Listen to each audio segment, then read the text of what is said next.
Nietzsche and the Nazis by Stephen Hicks. Like all of Stephen Hicks's books, which I read, this short book is extremely concise and well written and elegant and a joy to read. Unlike some philosophers, he does not use excess words. He does not strive. He does not seem to be striving to be vague and confusing, as I think a lot of philosophers do. He is concise and to the point, and I think that's a good sign that he's telling the truth, which is more than I can say for many intellectuals. So the point of this book is summarized by a short little passage, which I'll read now. The Nazi intellectuals were not lightweights, and we run the risk of underestimating our enemy if we dismiss their ideology as attractive to only a few cranky weirdos. If your enemy has a machine gun but you believe he has a pea shooter, then you are setting yourself up for failure. And if we remind ourselves of the list of very heavyweight intellectuals who supported Nazism, Nobel Prize winners, outstanding philosophers, and brilliant legal thinkers, then it is clear that these are no pea shooters and that we need heavyweight intellectual ammunition to defend ourselves. Now, he opens the book by giving 5 weak explanations for the rise of National Socialism, which is better known as Nazism. Number 1, the Germans lost the war and they were upset about the harsh punitive measures imposed on them by the Treaty of Versailles. Number 2, Germany's economic troubles in the 1920s were the cause of National Socialism. Number 3, another weak Number 3, there is something innately wrong with Germans, and history shows them to be inherently militaristic, bloodthirsty, and genocidal. Number 4, Nazism is explained by the personal neuroses and psychoses of the Nazi leadership.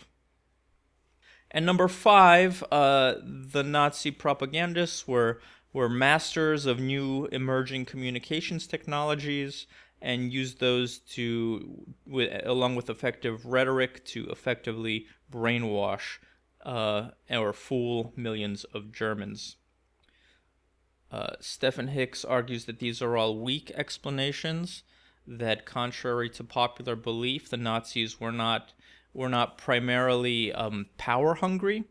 Had they been power hungry, you may have seen them operating through existing political institutions, but instead they created their own fringe party so that they could be ideologically clean.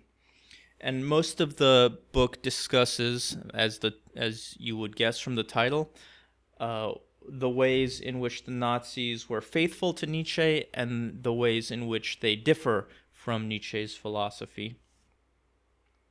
But before I get to that, the book has a lot of very apt quotes illustrating once again that the Nazis were not in fact capitalist, as we often hear in school, that the Nazis represented capitalism. For me, this is a very old point, but it's worth refuting.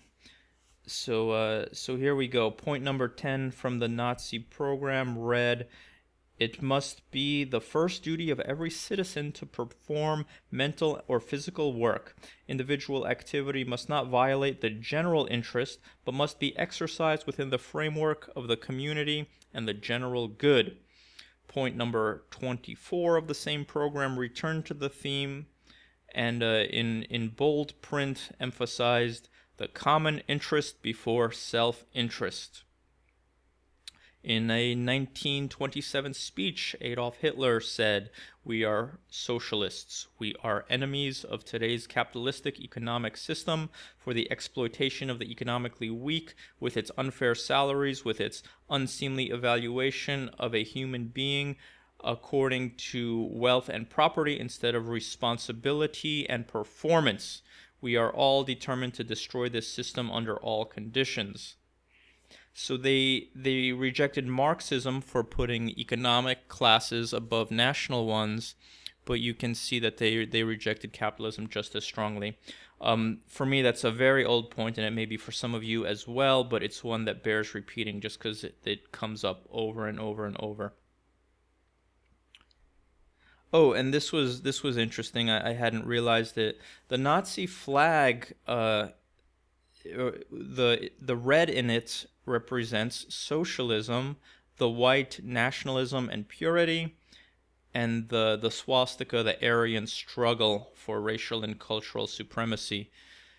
So what we can see is that Nazism was the Germanification of Marxism, just like the counter-enlightenment was the Germanification of the Enlightenment, in both cases restoring ideals of duty and responsibility to a philosophy that was imported from elsewhere.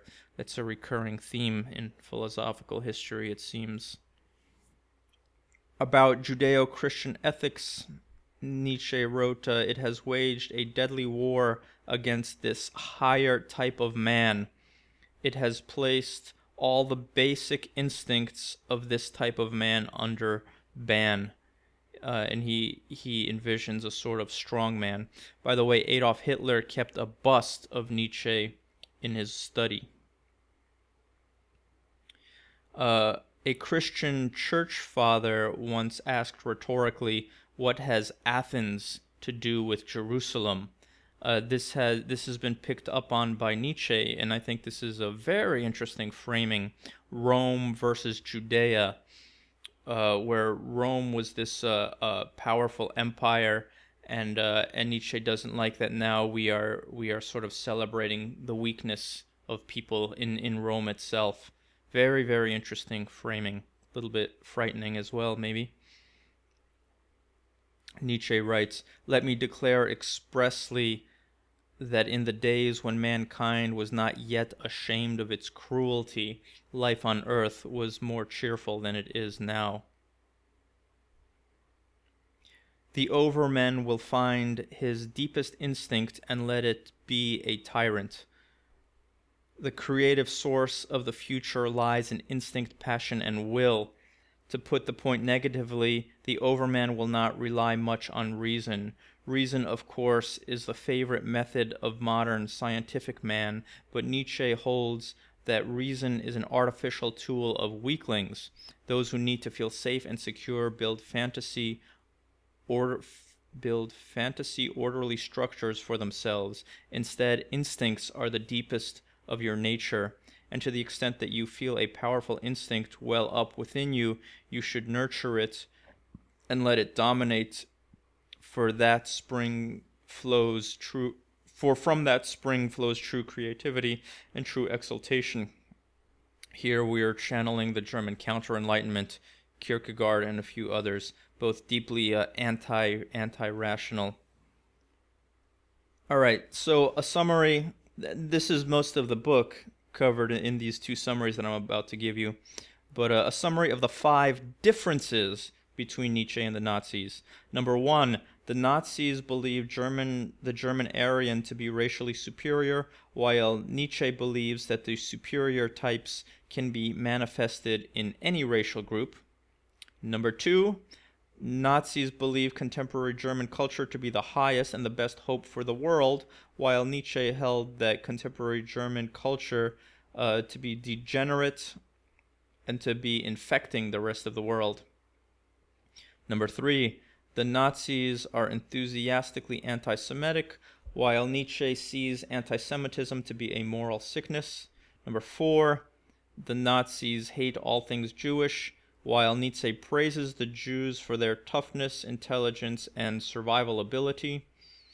And finally, the Nazis see Christianity to be radically different and much superior to Judaism, while Nietzsche believes Judaism and Christianity to be essentially the same, with Christianity being in fact a worse and more dangerous variation. So the 5 similarities that Stephen Hicks identifies are these.